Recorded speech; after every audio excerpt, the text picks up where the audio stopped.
All right. I apologize for the abhorrent production quality here.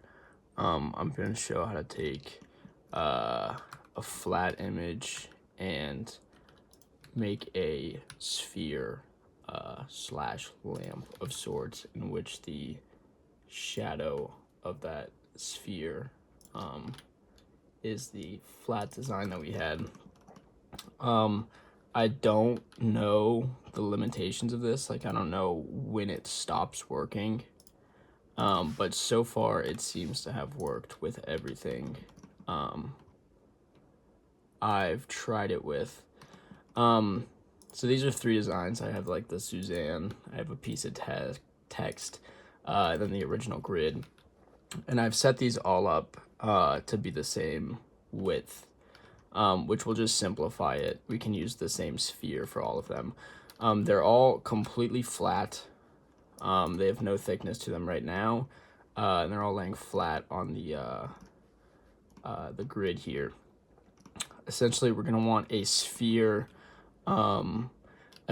whose circumference is equal to that of the width of our design here. So I think these widths are all set to 10.2. They are. So we want our circumference to be 10.2, which circumference being, oops, my calculator go, there we go. Circumference is 2 pi r. We can just take 10.2, divide it by 2, and then divide it by pi. And this will be our radius here. You won't have to take it out that far, but so you're gonna want to spawn your sphere. I use the UV sphere close to the center. I also do 128 for segments and rings, just because, you know, it gives you the higher resolution, but it can get kind of messy with the booleans, and also if you have edge length on, it turns into like a nightmare for your computer. But I'll have to respawn this with the correct radius. 128. We want that to be the radius, and it's not exactly intuitive here, but the circumference of the sphere, if you laid the sphere out flat, it would touch each end of our design here. So we want to take the bottom vertice and put our cursor to it, and then set the origin of the 3D cursor. If you open the N menu, you can see the location of our object's origin. So we're just going to set our Z to 0. And it's hard to see here, but here's our design, the orange line. The sphere is essentially resting on the design.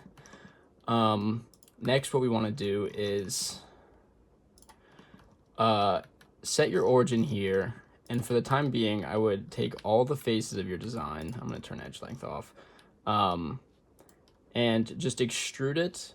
And once again, just set the coordinates to that of our Z, the Z height of your sphere. So I had the wrong number selected, but so now the sphere goes just up to the top of our design. It just touches there.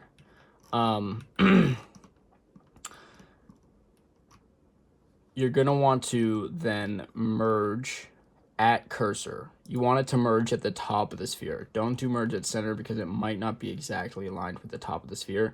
The top of the sphere also denotes where our light source is going to be. So they have to merge essentially into where the light source is going to be. The way I figured this out was that I just imagined these lines and these triangles coming off of it as the actual rays, the actual rays of light that would be coming off of a lamp.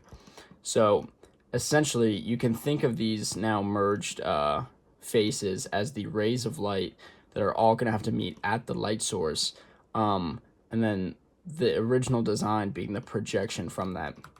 So we're going to hide this for 1 second, and this is a critical part here, is that we're going to delete some of these top rings, and then we're going to add a solidify modifier to this. It's important to not add the solidify modifier after you use the Boolean. because it'll warp, for lack of a better word, the shadows that come out of it. If you solidify it first and then cut it out, the shadows will remain straight. I'm just going to set this to point, an arbitrary value, essentially. I don't have plans to actually print this or anything. So now that's solidified. And if we spawn this back in, what we can do is, and I'm actually going to make a couple duplicates of this for the other designs. Now we can take the Boolean, use the intersect Boolean, and then just select our design as the object. We can now hide that, and then I already have a light source in here, but you can spawn a point light source to where that cursor is, where the top vertice of the sphere was. And now if I bring this plane in to just act as a floor, if I put this on render simulation, you can see that it worked perfectly. The shadow now shows what our design was. You can also, I have this locked to Z. You can also move this up and down, and it scales the design. Also, if you move the light source,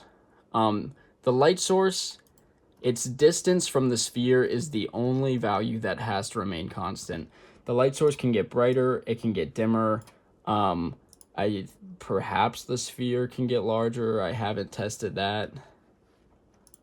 Oh, my computer is oh, I see. I forgot to actually apply the modifier here.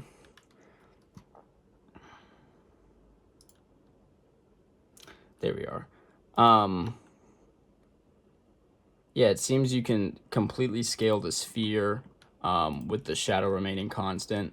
So I'm going to try this quick with a couple other things. I have text here, so we'll bring in one of the duplicate spheres I made. The cursor is still at the correct place of that top vertices, so what I can do is just extrude this up and then paste in the Z value of our cursor. I haven't tried this with text, so we'll see if it works. It always looks interesting. I always worry that, like, it doesn't always look like it's gonna work, but so far it always has. We'll try this again with the text intersect. Now, some of these would make really complicated. I 3D print everything I model, essentially. So every time I model something, I'm like thinking about how I would print it. If you wanted to 3D print this, you're definitely going to get some complicated shapes. This one's taking a bit longer. It's definitely helpful to reduce the vertices here where you can. Reduce the edges and face counts. I mean, it doesn't help that I spawned a 128 sphere in. I'm sure you could have gotten away with 64 by 64.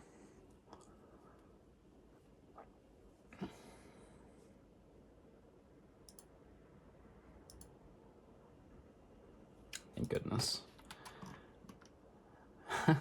I guess this one, you could see how this one works. I mean, that's pretty straightforward.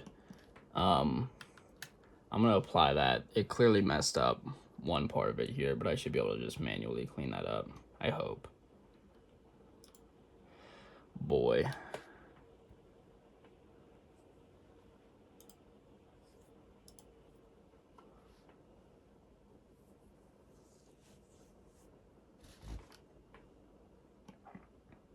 I apologize for the awful recording setup I'm using here. I don't have a microphone on my computer, and I didn't want to, you know, record all the video and then overlay some voice onto it. I figured this would suffice for the time being.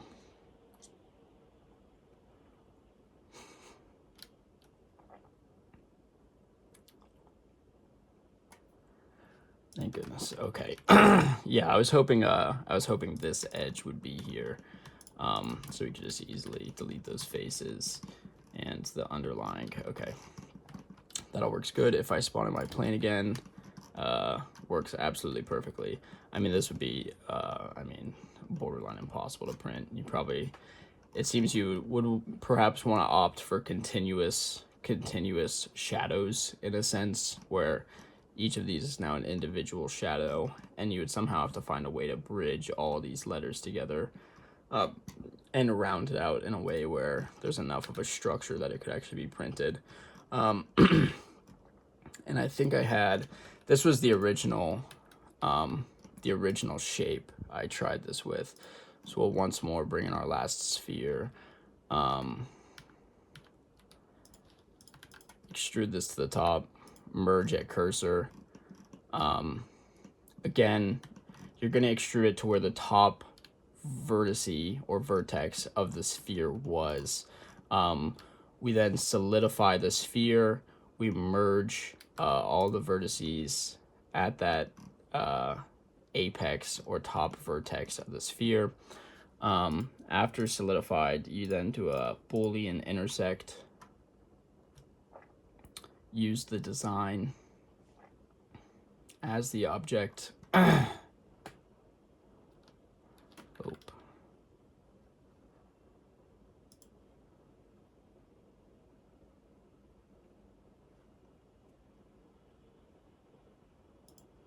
Okay. This is what I got from it. The original issue I had was that I was solidifying after the Boolean modifier, which does not work. It gets the general idea, but it definitely messes up the design. This would be much easier to 3D print. There's actually, I saw on Printables, someone posted there is an STL version of this already on Printables.